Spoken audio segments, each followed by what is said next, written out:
कि देश की फिजाओं में जहर घोल रहा हूं।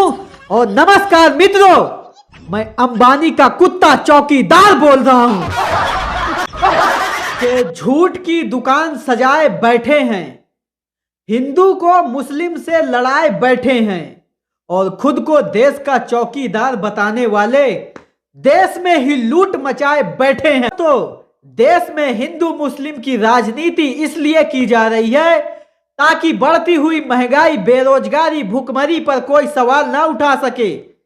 जी हां मेरे दोस्तों, दलाल मीडिया वालों को 2000 किलोमीटर दूर अफगानिस्तान की समस्या नजर आ रही है, लेकिन 50 किलोमीटर दूर बैठे किसानों की समस्या नहीं नजर आ रही है। क्या पूछना चाहते हो? ये पूछना है कि जो ये प्रोग्राम चल रहा है, किसान महासम्मेलन है, कल यहाँ पर बाहर से देखा रोड भी जाम है, पुलिस प्रशासन भी पूरा सहयोग कर रहा है आप किसान भाइयों का। तो यदि कल की ये किसान सम्मेलन होने के बाद भी सरकार ने बात नहीं मानी तो फिर क्या एक्शन रहेगा, उसके बारे में क्या कहेंगे? रही रोड जाम होने की बात, किसान इतनी अच्छी तरीके से और इतनी अच्छी व्यवस्था लेकर चल रहा है कि आम नागरिक को कोई परेशानी नहीं रहा। आपका ये सवाल कि अगर कल जो महापंचायत होगी, जो लाखों किसान यहाँ आएंगे, जो कि 9 महीने से भी बॉर्डर पर बैठे हुए हैं, गूंगी बहरी सरकार किसानों की आवाज़ बिल्कुल नहीं सुन रही है। हमें सोचना होगा और समझना होगा और ये एक संकल्प लेना होगा, इरादा करना होगा। कल लाखों की तादाद में यहाँ किसान महापंचायत में हिंदुस्तान के कोने कोने से अपना हक मांगने के लिए, भीख नहीं, हक मांगने के लिए, अपना हक मांगने के लिए ये ग्राउंड शिकायत करेगा। ये ग्राउंड शिकायत करेगा कि मुझे इतना छोटा क्यों बनाया गया। और रही ये बात कि नहीं मानने की, मान कहाँ रही है? करनाल में देख लो, अंग्रेजों का शासन याद दिला दिया। मोदी और खट्टर सरकार से कहना चाहता हूँ, हम किसान के बेटे हैं। अभी 700 किसान शहीद हुए, आपने इतनी कायरता दिखलाई कि सिर फोड़ दिया जाए। एक एसडीएम, क्या संविधान में एसडीएम ने जब शपथ ली थी, यही ली थी कि किसानों के सर फोड़ दिए जाएंगे? यह कायरता नहीं चलने वाली है।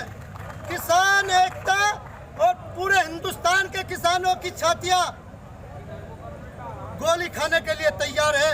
आपकी गोलियां कम पड़ जाएगी। रही है बात कि कल के बाद क्या होगा। कल के बाद किसान हाथ पे हाथ धरा बैठा नहीं है। ये प्रोग्राम होगा, ये लाखों का सम्मेलन होगा और इसमें कोई फैसला और निर्णय लिया जाएगा। कल देखना। और अगर तब भी नहीं माने और इससे भी बड़ा आंदोलन करने की हिम्मत है किसानों के अंदर।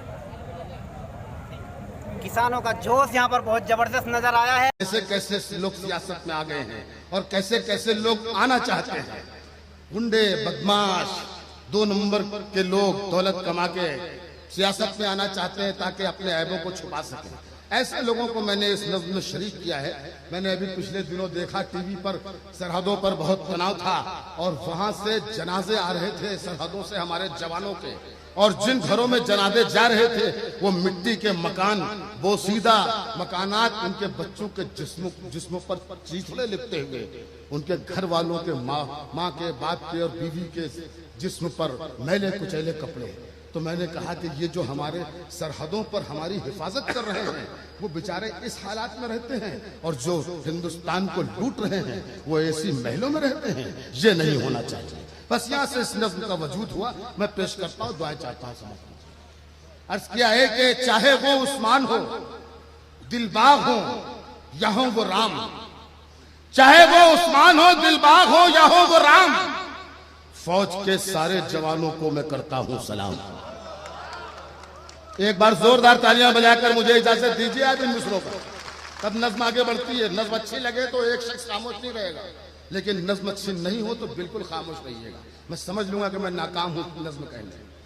चाहे वो उस्मान हो, दिलबाग हो या हो वो राम, फौज के सारे जवानों को मैं करता हूं सलाम। सरहदों पर जागते हैं सह के वो जुल्म सितम, चैन से अपने घरों में इसलिए रहते हैं हम सरहदों पर जागते हैं सैकड़ों जुल्म सितम, चैन से अपने घरों में इसलिए सोते हैं हम, दुश्मनों के सामने हो जाते हैं सीना सिपर, वो जिताते हैं वतन को जाकी बाजी हार कर। दुश्मनों के सामने हो जाते हैं सीना सिपर, वो जिताते हैं वतन को जाकी बाजी हार कर। उनकी आंखों में न दौलत है न दिल में राज है, उनकी नजरों में वतन की खाक सर का ताज है। दुश्मनों के सामने जिनके बदल फौलाद है, वो किसानों और मजदूरों की ही औलाद है।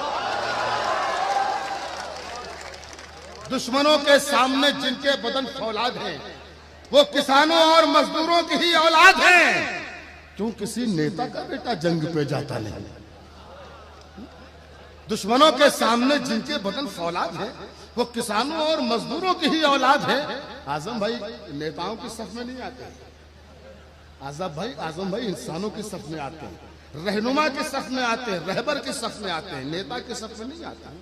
हमें लीडर चाहिए ऐसे ही, आजम भाई जैसे कौम को लीडर चाहिए ऐसे। समझ लीजिए, दुश्मनों के सामने जिनके बदन फौलाद हैं, वो किसानों और मजदूरों की ही औलाद हैं। क्यों किसी नेता का बेटा जंग पे जाता नहीं, जाकर सरहद पर तिरंगा क्यों लहराता नहीं? मेरा आप जनता से कहना है कि होशियारी करे, जब चुनाव आए तो ऐलान ये जारी करे। अब बदल दो मुंसिफों तुम देश के कानून को, आजमाओ इस तरह से लीडरों के खून को। रहते हैं तैयार वो जो खून पीने के लिए, सरहदों पर उनको भेजो 6 महीने के लिए। रहते हैं तैयार वो जो खून पीने के लिए, सरहदों पर उनको भेजो 6 महीने के लिए। सरहदों पर उनको भेजो 6 महीने के लिए। रहनुमा होने की अब ये शर्त भी हो लाजमी, रहनुमाई के फकत हकदार हो वो आदमी। अब चुनाव में टिकट बस उनको मिलना चाहिए, बस उन्हीं के बाग में ये फूल खिलना चाहिए जिनकी आंखों के उजाले देश को रोशन करते।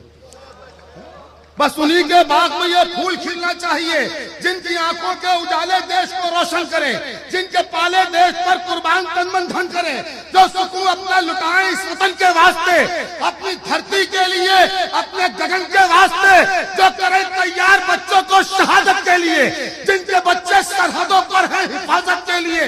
बस उन्हीं को देश का सुल्तान होना चाहिए, उनके ही हाथों में हिंदुस्तान होना चाहिए।